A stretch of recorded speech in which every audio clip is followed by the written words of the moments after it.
పనికి రానివాడు శాపగ్రస్తుడవుతాడు.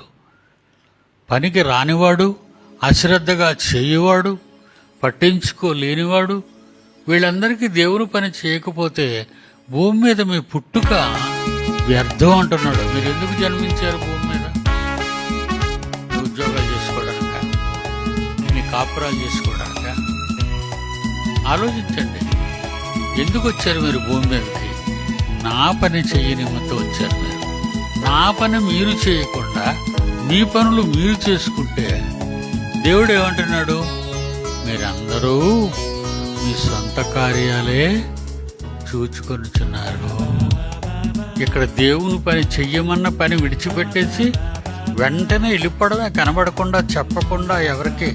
నువ్వు చేస్తావు ఏదో ఒక రోజు, ఆ రోజు గుర్తొస్తాయి నీకన్నీ, కానీ ఏం చేయలేవు. ఎందుకంటే నీ తప్పులు ఒప్పుకోవటానికి నీకు ఇక సమయం లేదు, వెళ్ళిపోవాలి కనుక.